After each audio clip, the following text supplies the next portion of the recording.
I'm Seika from Japan, and having been living a life for quite some time, this time I realized that I never attended a book talk or discussion program attended by the author herself.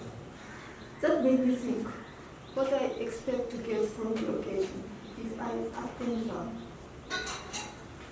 So what I would expect to hear at the book talk from the author herself is, one thing definitely is a general idea about what you will get from the book if you should read that. And another, something extra, something that you will not get just from reading the book. So there should be two things in this talk. What is in and not in the book. So today I will talk something of how the book came about as such extra, as well as of what this book is about. That is what is in the book. Oh, sorry. So let's proceed to what is not in the book, how the book came about. So having been living, So no book would just comes about, obviously, but to me actually it feels as if this book came about, even if no doubt my lots of labor were poured into it. Okay. This is too fast.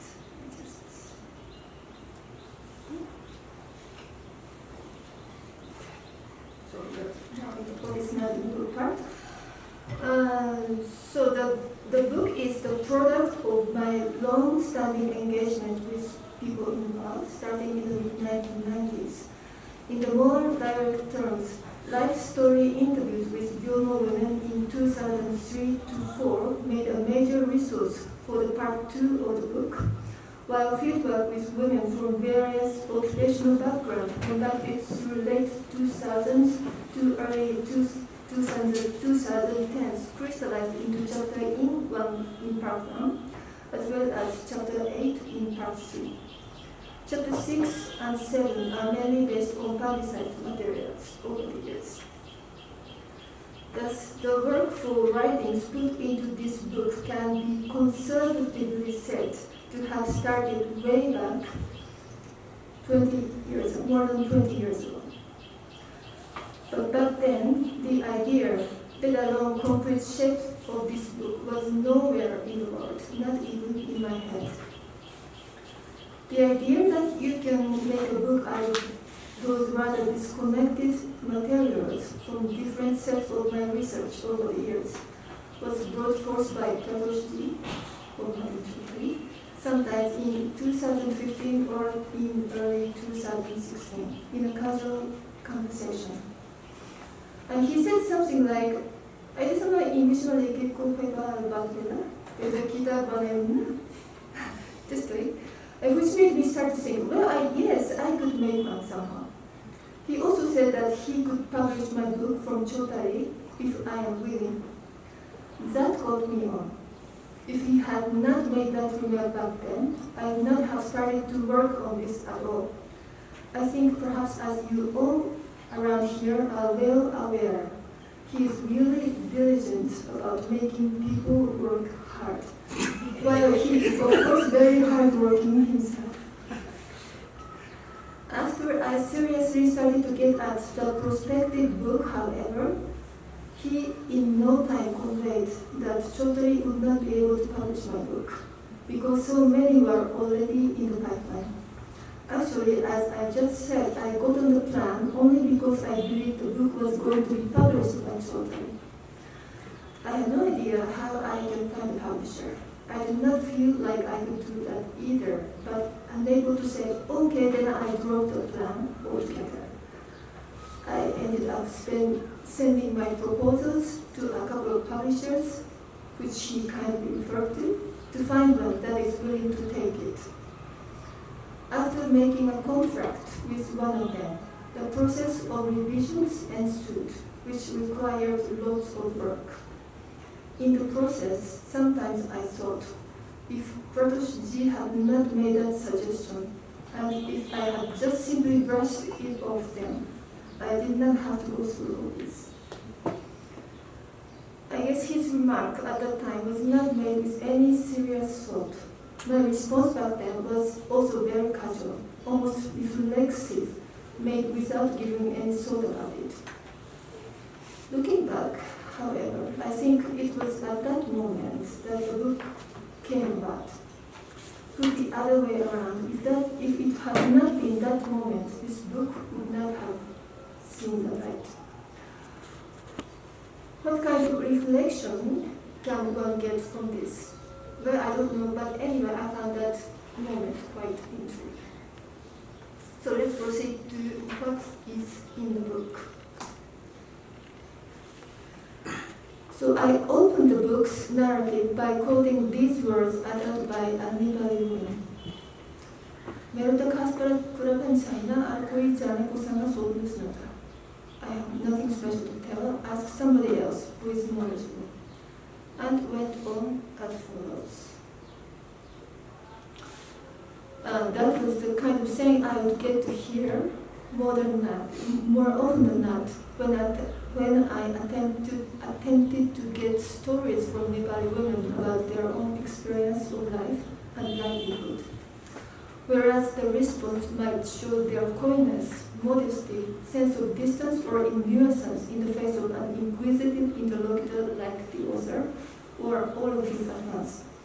There is at least another factor underlying the response: women's position in Nepali society, coupled with their own keen awareness of it. In Nepal, women are more often than not presumed that their stories are not sufficiently important to be shared widely. They themselves often presume the same. It is rather a rarity that they have a chance to be cared about what they feel, think, or experience, even when they get constantly expected to care about others. It is even more of a reality that a woman is asked explicitly by somebody beyond her immediate personal circle, or even within that, to express herself, to talk of what she experiences. But please allow me to extensively read from my book, especially from its introduction. After all, what is in the book is in the book. So, and the book's project was stated in its introductory part in the most conceivably succinct form to my ability, for which I give my thought more than twice. So, quote continues.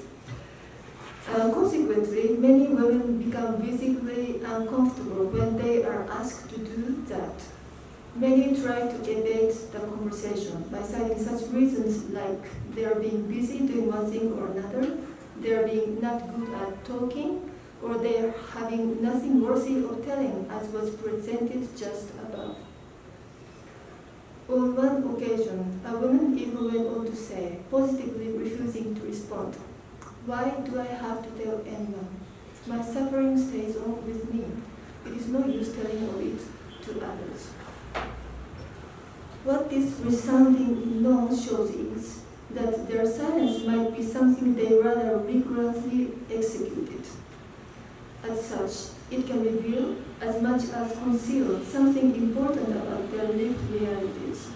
Remaining in silence at social peripheries of one sort or other is apparently a condition on which many women continue to live their lives across contemporary Nepali society. It is in this context that a recently elected Nepali women municipal board member sounded so remarkable when she spoke. "Hamita bolna jane bhayo." We came to be able to speak. So, building on this take on Nepali women, the book attempts to bring their unvoiced or rarely heard experiences to light by attending to their words, deeds, and silence, asking such questions as: how are women in Nepal, diversely situated in class, ethnic as well as gendered peripheries, living their lives in the contemporary world? What do they experience, think, feel, expect, insist upon, and aspire for? What makes them happy or miserable? What difficulties and obstacles do they confront? How are they trying to work their way out? So the book is centered on Nepali women's experiences as lived out by themselves, as human beings with full body and blood, which have not always been fully appreciated and sometimes even neglected in their own living context, let alone beyond that. The book's focus on experience is also because it is via touching on this full body and blood of others, their lives as experienced by themselves, that one starts to understand and connect with those people. Via efforts to make out their living experience in depth, we come to know them compassionately. That is, not as a functionally in a society or another piece molded in a cultural template, but as sentient beings, not necessarily active or agentive in the way we expect them to be, but moved with feelings, desires, and emotions. On the shared ground of inevitable vulnerableness, as beings that feel, we will be able to begin to forge ties with others in a more fruitful way. Of course, how and by what we moved, with what kind of feelings, desires, and emotions is itself deeply cultural. Nonetheless, I still feel safe to suppose. After all, there is no sharp divide in people's experience in Nepal, in Tokyo, or in any other places, in that all of us live to die, feeling pleasure and pain in the course, if at different matters in different ways. So it is through sharing our experiences that we can connect with others.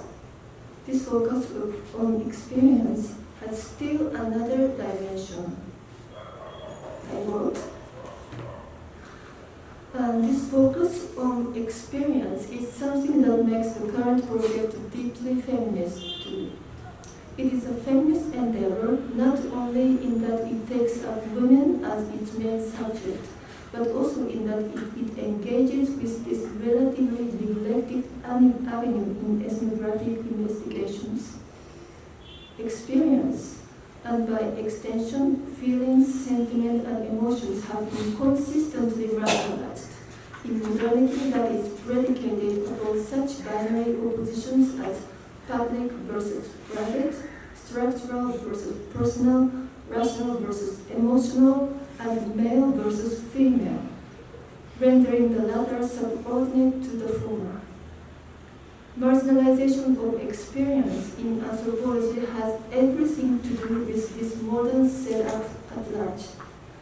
As a modern enterprise itself, the discipline's history has been unequivocally male-centered and replete with masculine biases, in which feminist practice has never been mainstreamed.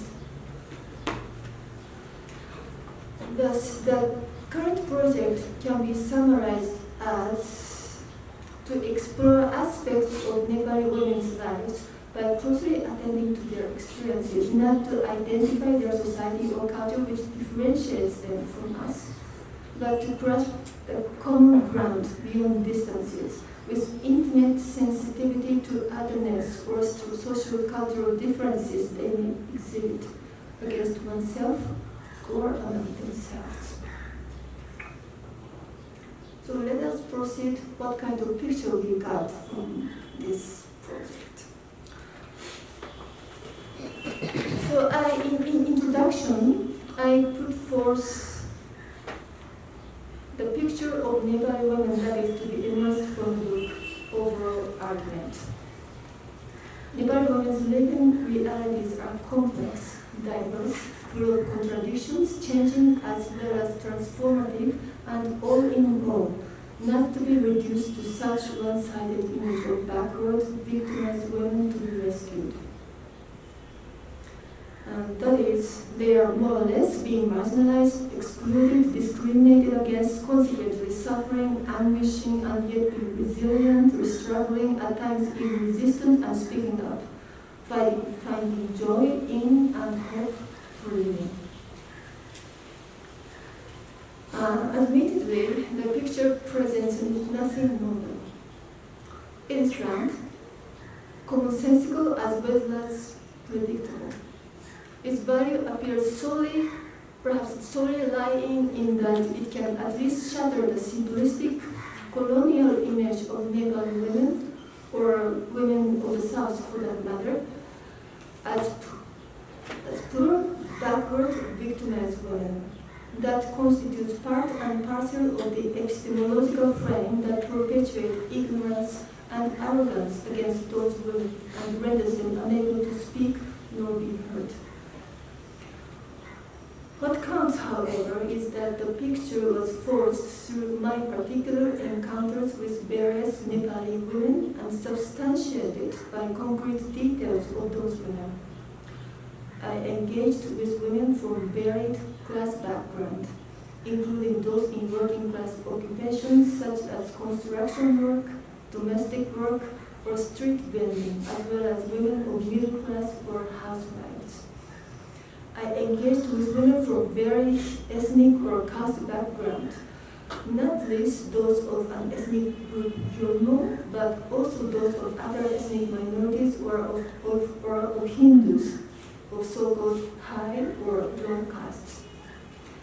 Based on those encounters, I dwelt on particulars of multiple sections of Nepali women in the chapters of the book, to which here I do not delve into, even if they make, let me stress, the body of the book.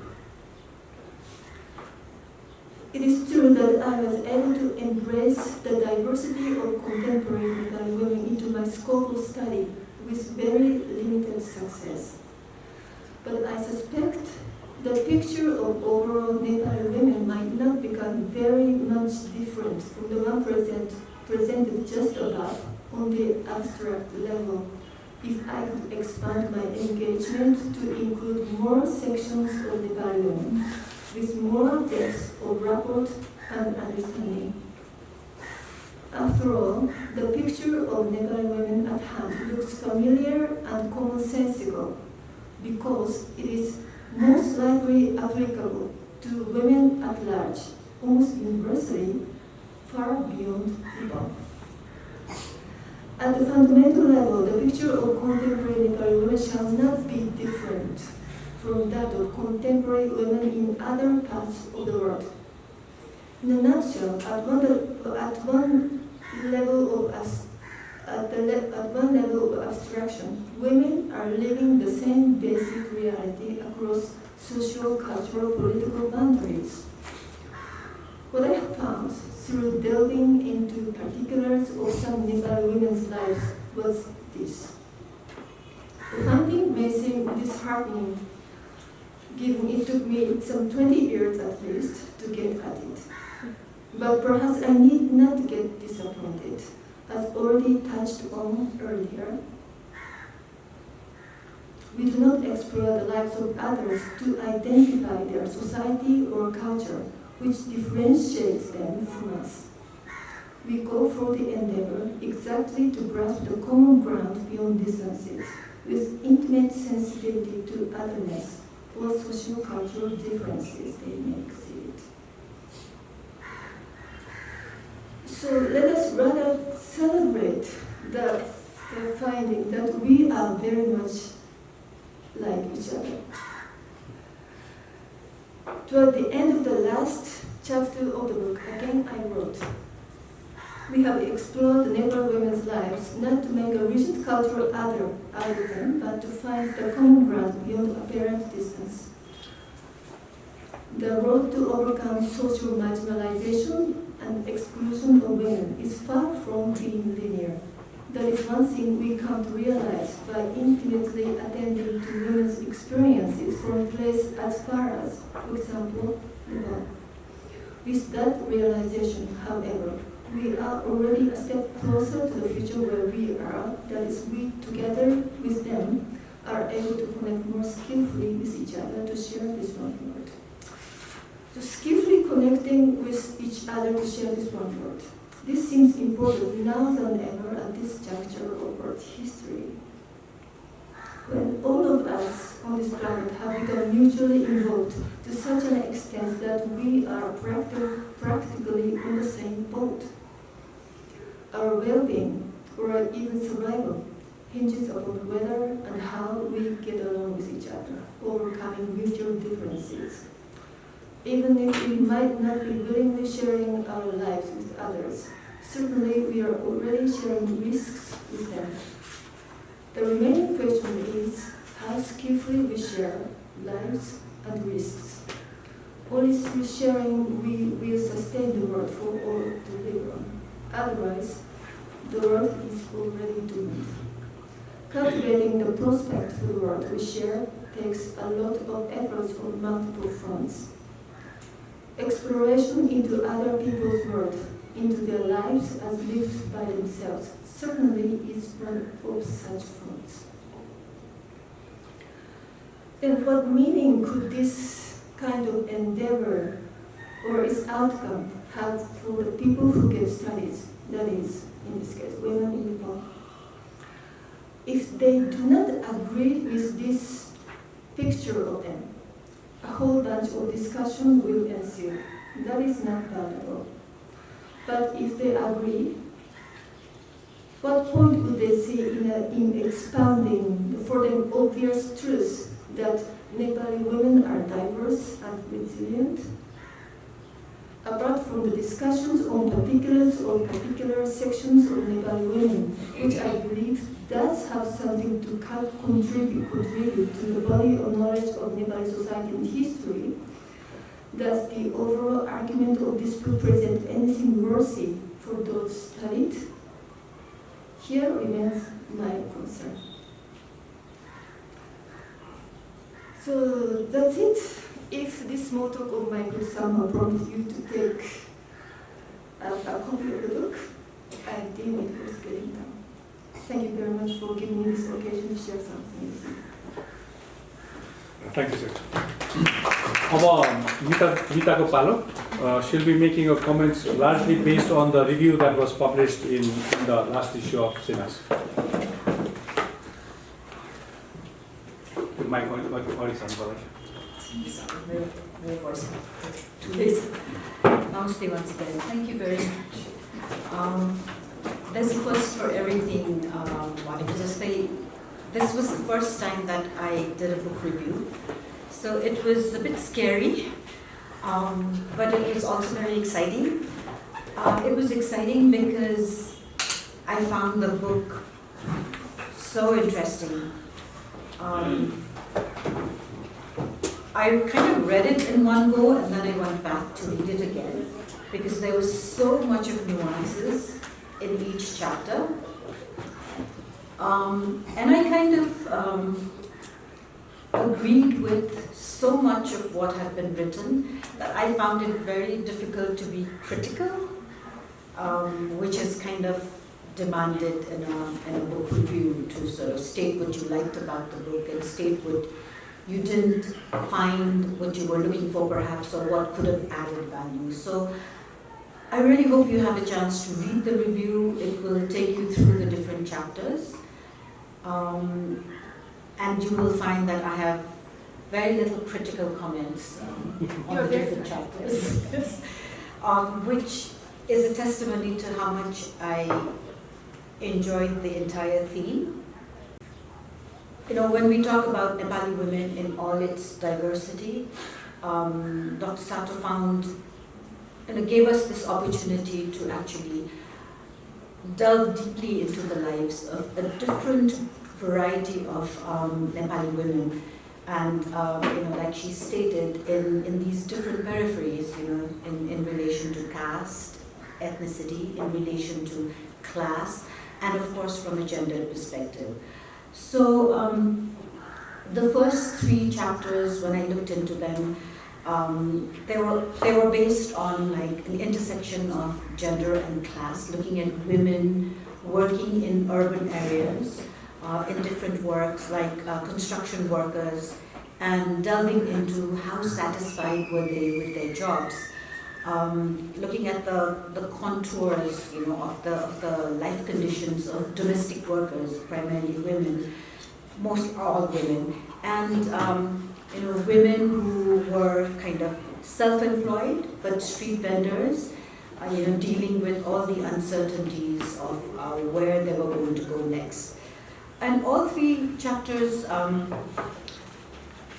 it was, when the book talks about the new Nepal and how much of the aspirations, the visions, the hopes of all Nepali, not just women, have been or have not been fulfilled. I think we all have a sense of how disappointing it has been. At a policy front, I think we've made huge leaps, but when it comes to actually implementing those policies, many of these gender-sensitive, gender-responsive policies against discrimination, which would have given equal wages to men and women doing the same kind of work, if only these policies were able to be implemented, then we would have seen much more changes in the women's lives, these women that Dr. Sato was studying. But also very encouraging for me was to listen to the hopes of these women, their sense of agency. For example, the construction workers and even the street vendors, they claimed how time was up to them. They were in charge of whether they would go 30 minutes late to their job, whether they would wait for a few more minutes for their collectives, for their group of women to go together. So they had that kind of flexibility and they had that kind of decision-making ability. Whereas contrasting, the domestic workers, especially those who lived in, they literally didn't really have their own time, because their time was being bought, by the owners that they were living with and they were working with. So they were almost like on duty, 24/7 or at least 12/7 compared to the other. So the sense of agency that some of these women had, the sense of wanting to be better and being able to contribute economically to their families and their household, was this deep satisfaction that I could see coming out of these women. But then again, these are all kind of informal workers, and they are not being acknowledged, and they are not, they are still in the margins, in the peripheries, and not really being talked about, either at a policy scale or even to a larger extent within the development sector. And I have a long, my experience mostly is in the development sector. I haven't done a whole lot of research, I'm not an academician, so I was also all the time thinking of how would anybody in the development sector think about these issues? What would they do, about these issues? And the other thing that I really liked about the book overall was its accessibility. I would think any development worker who has a good command of English could actually take up this book, read it, understand it, and kind of mull over, okay, so what is it that we might be able to do either at the policy advocacy front or actually being more conscious about listening to these women and hearing them better, listening to their voices better in order to see how, there could be sort of co-production in improving their lives. So to me, that was a big plus in this book, and I kind of felt bad that I didn't write about it in the review, because like I said, it was the first for me, and I thought I had to be academic, and I am not a very academic person, not a theoretical person at all. So I was kind of working on two different fronts. The second set of chapters deal with the Hyolmo women, and I believe on the side I also felt very embarrassed that I had never read any of Dr. Sato's work, and I was kind of feeling, I lost out on a lot of this knowledge and a lot of these these very strongly sort of felt words. But I am glad that you did listen to Pratyush and you did bring it out, put them all together in a book. So thank you, both of you, for that. In the second set of essays, what I found really interesting was that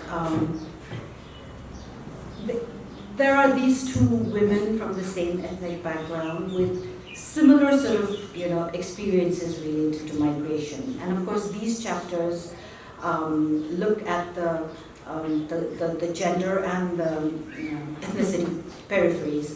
But even though they had shared experiences, their thinking and what they thought, about feminism, for example, was so very different.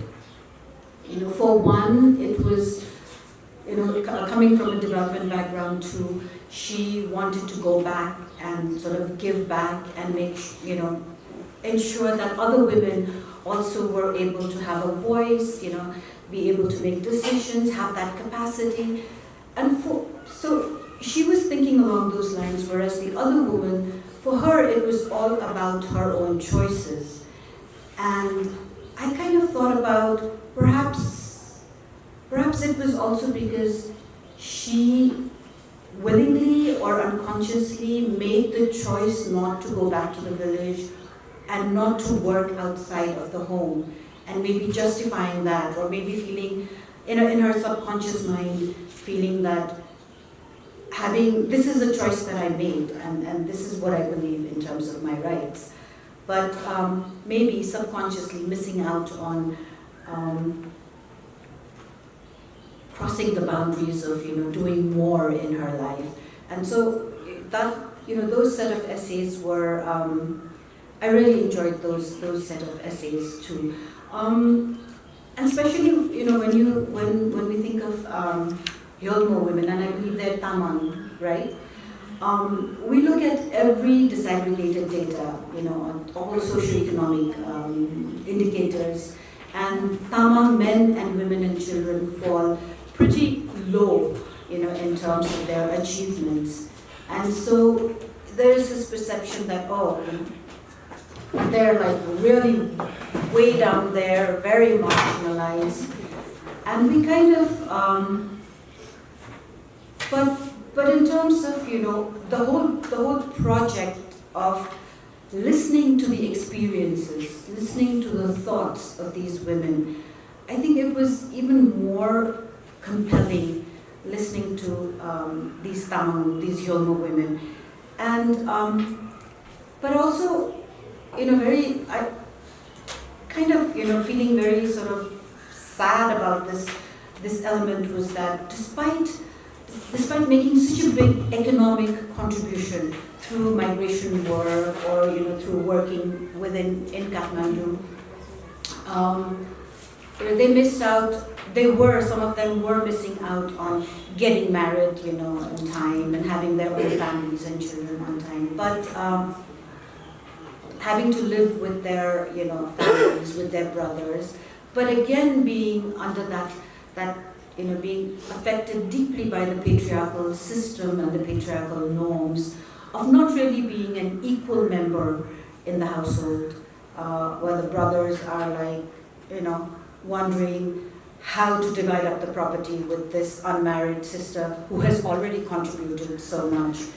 Sort of these mindsets, despite having so much of economic contribution being done by these sisters, the thought of these patriarchal systems of property sort of movement within the family, that sort of still hasn't changed, and it's probably not going to change for a long time. So I kept thinking about what is going to happen to these women in the coming days. Will they go back to work in other countries and sort of try to be economically independent, even though that is not what they were initially sort of hoping to do, or initially that was not their goal in life, to be economically independent. They were filling in a gap, a very, very important gap in the family, but yet not getting that kind of equal status that they so deserved. The last set, of course, is, which Dr. Sato looks at quantitative data and also, articles that have been published, and looks at how gender has affected, different levels of participation of women in the political front.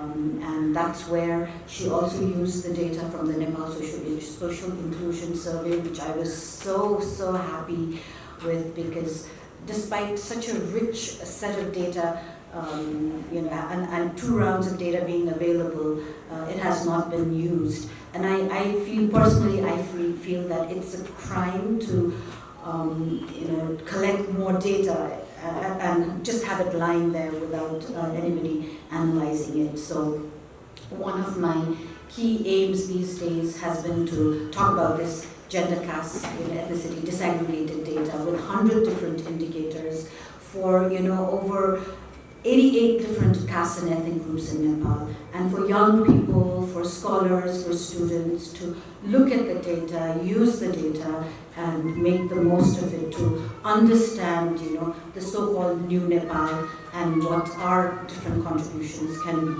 to this. So I had set up, identified a few points that I wanted to just bring out in the end, but it was, a lot of them were what you actually brought out. So, things like understanding, connecting, and hearing the voices of these women in the margins. And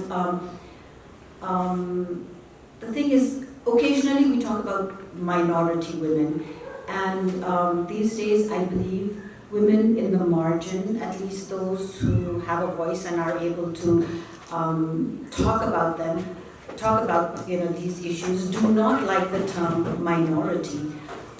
So maybe we should look at what is it about being a minority that pains them, that does not have a good, is not associated with good experiences, and kind of try to understand that better. I also, in terms of the entire feminist project, and in terms of anthropologists looking at a set of, not just a culture or a society that is different, but rather like looking into what is it that we relate to? How are we the same despite having all these differences in our cultural, social norms? What is it that drives us together? And what is it that this togetherness can actually, propel us forward? Listening to the experience, the feelings, the thoughts, the emotions. A lot of times the early anthropologists, I don't think they ever talked about these things, but to have Dr. Sato's insights into this, and actually willingness and openness to listen to them and to put them into an analytical framework is very valuable, and we need to sort of understand definitely the common grounds beyond distances, and focus on not just what is different, but what is it that ties us together. Me as a Newar, urban, educated, economically independent woman, to a street vendor where I might go if she's selling vegetables or selling chapels or whatever. How are we the same in all the differences that we are, and what is it that ties us together? What will bring the empathy up to the forefront for us to be able to participate in a journey where human rights and gender justice is fully sort of attained. Like I said, I don't want to be critical. I'm sure if I was nitty-gritty and if I talked to Pratyush a bit more, I would get more critical angles. What I did perhaps say is that when we talk about Nepali women, you mentioned that you talk, these are primarily urban women, and the experiences, the feelings, the emotions, the thoughts of women high up in the mountains where I used to work, there might be very closely linked elements, but there can also be a different perspective that we don't get to hear that often. So perhaps that would also be good. I also talk about maybe looking at multiple intersections, not just gender and class, or gender and ethnicity, but gender, class, and ethnicity. Maybe that would give us more insights into the differences.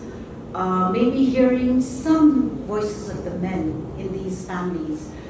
What do they think about in terms of how their women are supporting the families, how their women are growing stronger, not just economically, but in terms of their decision-making capability, in terms of being a complete human being. Maybe that would also lend us some insights, and maybe these might come in your coming research in the days ahead. Thank you very much.